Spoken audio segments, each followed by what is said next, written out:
पीले दांत वाली बहू। रंजना कभी ब्रश नहीं करती थी।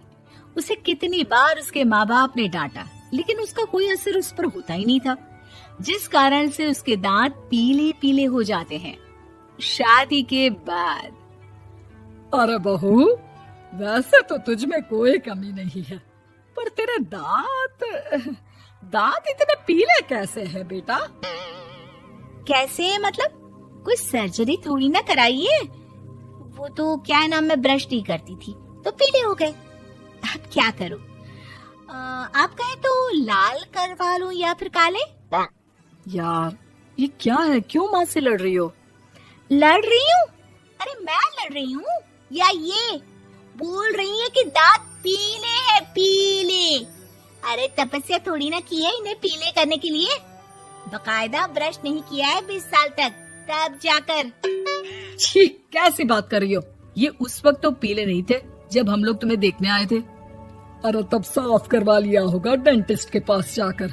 अब देखो कैसे पीले पीले लग रहे हैं। रंजना सास की तरफ गुस्से से देखती है। फिर शुरू हो गई पीले पीले पीले। अरे पीले तो तब भी थे जब मेरे हाथ का रसगुल्ला उड़ा उड़ा कर खा रही थी और बोल रही थी, लड़की नहीं गुणों का खजाना दे रहे भाई साहब आप। खैर, अब वो लोग करते भी तो क्या करते, पीले दांत वाली बहू पल्ले पड़ी थी तो झेलना तो था ही। एक दिन कीर्तन में रंजना गाना गा रही थी। अरे कमला बहन, माँ का द्वार है, यहाँ तो सब शुद्ध होकर आते हैं, फिर अपनी बहू को ब्रश भी नहीं करवाती तुम। दूर से पीले पीले दांत भक्ति में बाधा उत्पन्न कर रहे हैं।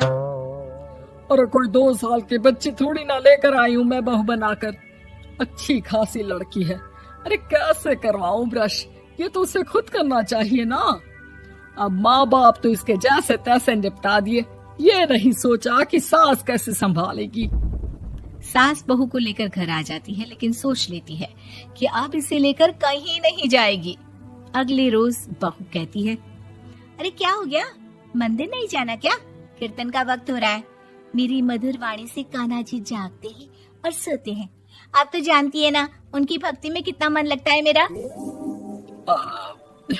वो क्या है ना, तबीयत ठीक नहीं लग रही है मेरी, आराम करूंगी मैं।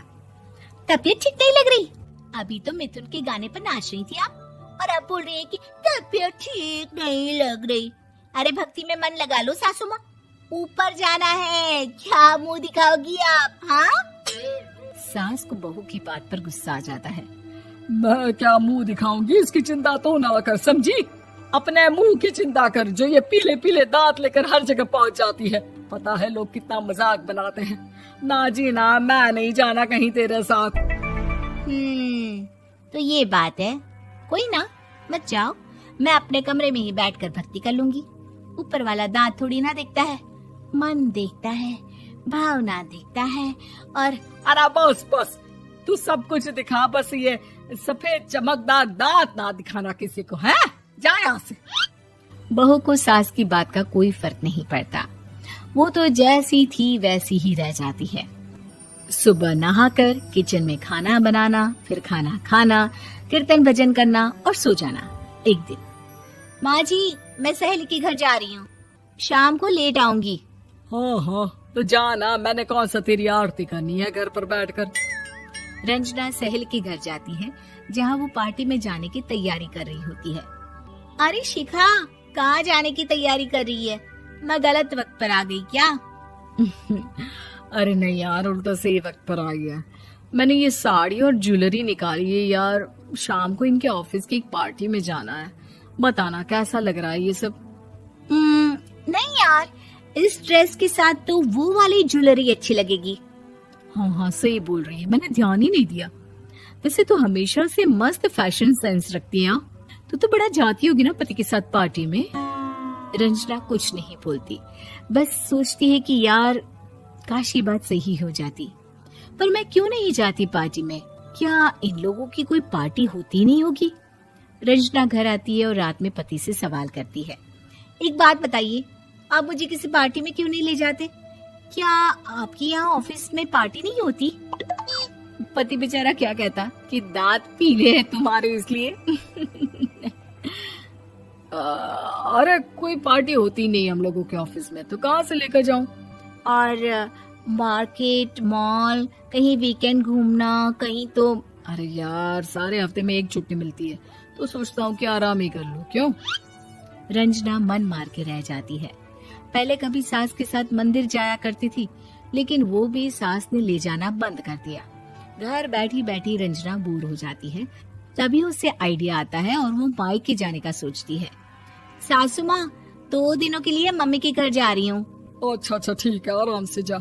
और हाँ, माँ से कुछ अच्छी आदत सीख कर आना कि कैसे शरीर के हर भाग की तरह दांतों की सफाई भी जरूरी होती है, समझी? शुरू हो गई ना आप। वो लोग आपकी तरह नहीं है कि छोटी छोटी बात का बतंगड़ बना दे। उन लोगों के लिए मैं मायने रखती हूँ, ना कि मेरे पीले पीले दांत। रंजना माँ को बिना बताए उन लोगों को सरप्राइज देती है, लेकिन जैसे ही वो दरवाजे पर पहुंचती है, अंदर देखती है कि घर वाले कहीं जा रहे होते हैं। अब माँ, काश रंजना दीदी के दांतों वाली प्रॉब्लम नहीं होती, तो वो भी हम लोगों के साथ चलती ना बुआ जी की बेटी की शादी में। हाँ बेटा, लेकिन अब उसे कौन समझाए कि उसको उसके पीले दांत नहीं दिखते, लेकिन उसके आसपास के लोगों को कितना एम्बैरेसिंग फील कराते हैं। मुझे तो कितनी बार उसके स्कूल की टीचर ने शिकायत की कि उसके साथ कोई लड़की बैठना भी नहीं चाहती, और ना ही कॉलेज में कोई उससे बात करना चाहता था। लेकिन पता नहीं क्यों उसे ये बात समझ में ही नहीं आती। कोई कमी नहीं है उस लड़की में, बस यही कि दांत पीले हैं। वो तो भला हो जीजा जी और उनकी माँ का, जो दीदी को जैसी है वैसे ही रखा हुआ है। रंजना को अपने घर वालों की बात सुनकर बहुत दुख होता है। वो सोचती है कि वो क्या करे, लेकिन फिर वो सीधा डेंटिस्ट के पास जाती है, अपने दांत चमकाती है और कसम खाती है कि वो रोज ब्रश करेगी।